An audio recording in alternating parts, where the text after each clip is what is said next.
Oh, hello, hello. Come have a tea with me.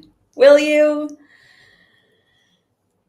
Well, I want to help you guys in a really big way to ask yourself if your self confidence, the amount of self confidence and self esteem that you hold, is it moving you forward or is it holding you back? And you'll know intuitively, you know the answer to this. You'll be able to say right here, right now, like, yep, mine is honestly the things that's keeping me going. Or every time I have an idea, it's the number one thing that holds me back. If you had to rate your self-esteem and self-confidence on a scale of 1 to 10, what would you give yourself? What would you give yourself? And some people go like, I don't know, is there really like a difference? How do I know where my self-esteem is? So if you have really good self-esteem, okay, this is where you just believe in your inherent worth and value as a person, as all the hats that you wear, regardless of your what you do or any external validation. You don't need it. Okay. So if you were to say you want to become a public speaker, okay, a person with a really high self esteem might acknowledge that they have nerves, that they're doing this imperfectly, but they still maintain this positive self image, right? They understand that making mistakes or experiencing, you know, situations that aren't ideal, right? It doesn't diminish their worth as an individual. They know who they are. Even if their public speaking debut doesn't go as smoothly as they hoped, they don't internalize it as failure or as a reflection of their own self-worth. Instead, they'll approach the situation with self-compassion and resilience, recognizing their value. Okay? So, how would you rate yourself? You could fill in public speaking with whatever your job is or something that you're wanting to do. Okay? Whereas self-confidence, it relates to your belief in your abilities and your skills. Okay, so again, if you take the public speaking, a person with high self-confidence, they feel really assured in their abilities. They know that they can engage with the audience and they're going to give this message with conviction and clarity. They've honed their skills, they've practiced, they've prepared, they've done all the things, and their confidence is high.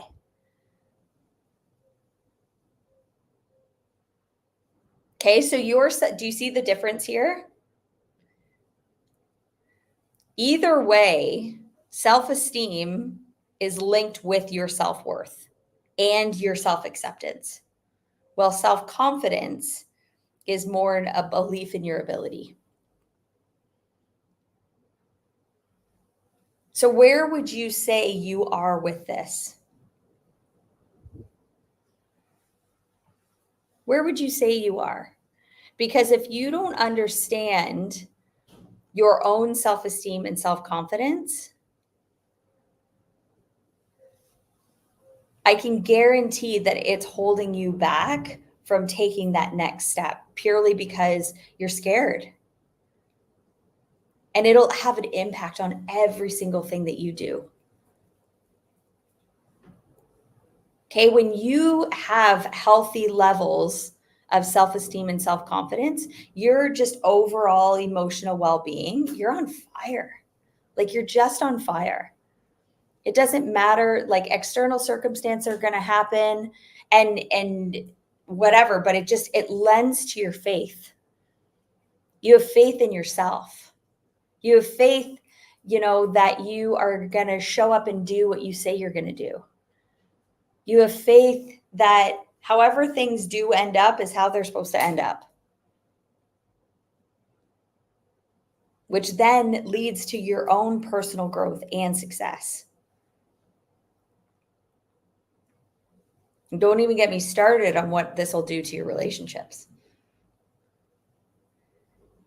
When you're in a relationship, and maybe you've experienced this at some point. Have you ever been in a relationship with someone that had low self-confidence and self-esteem, where you felt like you were picking up the slack for them constantly? Where you got to like hold yourself together and you're like holding them together too.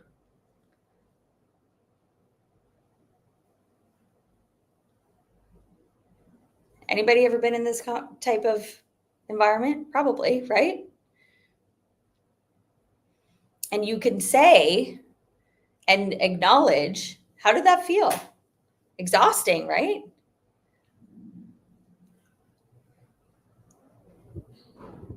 When someone has perpetual low self-esteem and self-confidence, you can guarantee that there's like negative self-talk happening.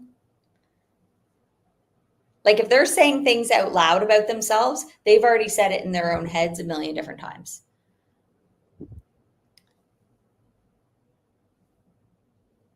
Right? Where they are just constantly in self-judgment mode, comparing themselves to others.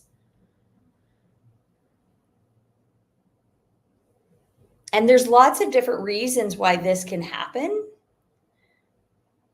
Like when we look at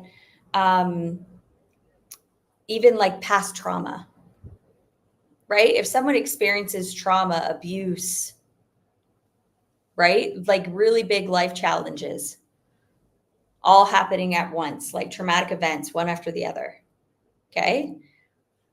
This is going to give them their initial feelings of shame, guilt, inadequacy, whatever. But it's the negative self-talk that then perpetuates it. And at any point, if you're in that cycle, you're going to use any opportunity to compare yourself against somebody else or take some sort of, lack of validation or support as more reasons to hate on yourself. And this has a huge impact on your overall life. Because what we say in our minds, what we say to ourselves over and over and over and over and over again, will eventually, what's in the subconscious mind must come out. It must be expressed. It has to be expressed. So if you have these things that you're saying to yourself that are constantly like knocking yourself down a peg or two,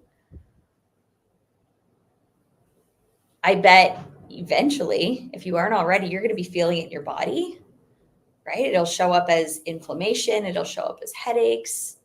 It'll show up as stomach aches. But it will show up in your body. Worry and doubt and fear this is like the real epidemic in our society today.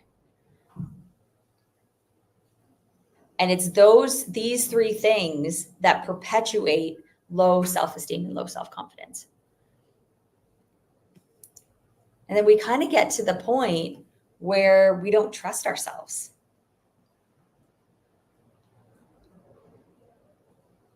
Do you trust yourself to do what you say you're going to do?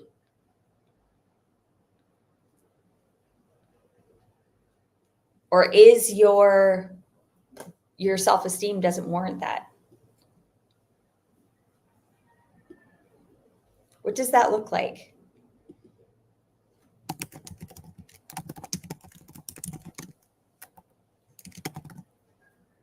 What does that look like for you?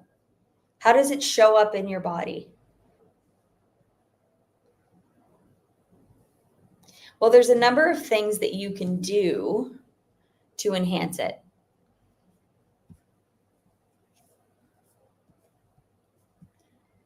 The first is really just practicing self-compassion. Okay, treat yourself the way you would treat a young child, with kindness and understanding, especially when you're on this roller coaster of self-doubt and fear of failure. Okay, challenge your critical thoughts. You have to understand there's a law of opposites always at play. So whatever you're saying in your head about yourself, there's an opposite to that. There's an opposite. But you have to make a decision to replace that thought. You have to understand, like everybody's having the same human experience that you are. Everybody on this planet. And every single person on this planet has those two self-images, the one that they project to the world and the one that they hold of themselves. But only 2% of people truly understand that it's the one that they hold of themselves that's going to get them the results. It doesn't matter what you're projecting out. It's what you hold that's going to get you there. So it's up to you to challenge those negative beliefs. And what the key there is, like, making sure that you're in an environment that supports that. Are you in an environment that either perpetuates the negative self-talk or that tells you how awesome you are? Like, you can go back and look at, well, where did these beliefs come from? But the fact is they came from somewhere. They came from somewhere. And at any point, you're just one decision away from replacing it. And I can tell you it's a whole lot easier when you have something that you can then lean on.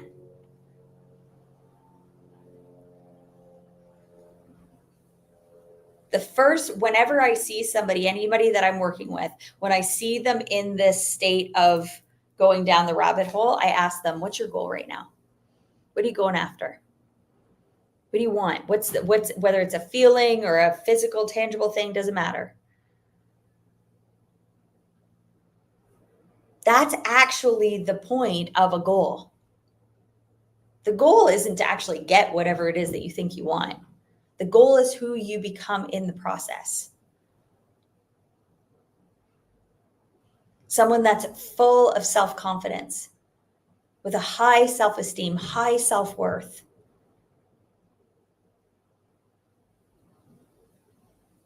I'm not telling you to wing it. I'm telling you to be a mental scientist.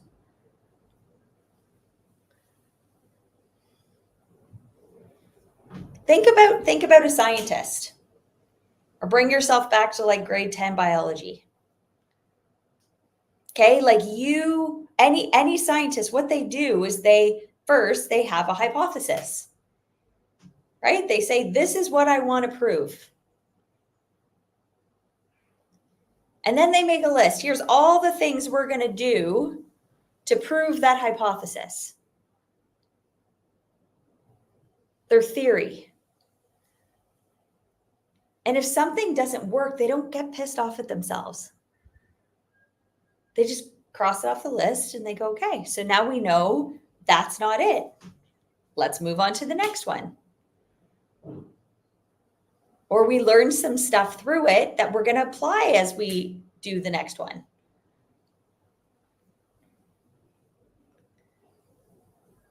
Their whole, the way that they do things isn't out of a fear of failure, because they just figured out how to not do it.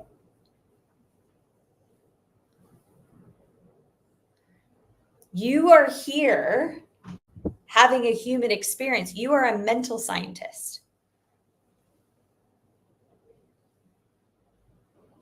If you want to increase your self-confidence, that's your goal. There's your goal. Now ask yourself, what are all the things that you can do to collect evidence to support that hypothesis? What are all the things that you could do?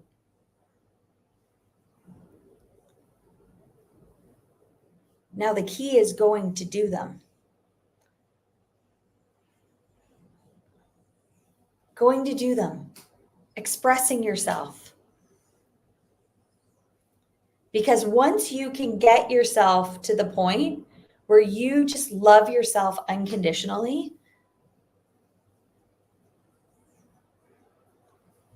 you win. This is the goal. This is what you're going after.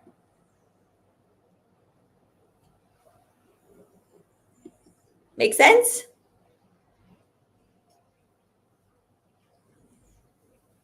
Your challenge this week is to be the mental scientist. Be the mental scientist. Decide how you want to feel, and then ask yourself, how can I set up my day, my week, my month to set out and prove that I can do this? And it gets to be fun and it gets to be easy. I can't wait to see how it goes. Bye, you guys.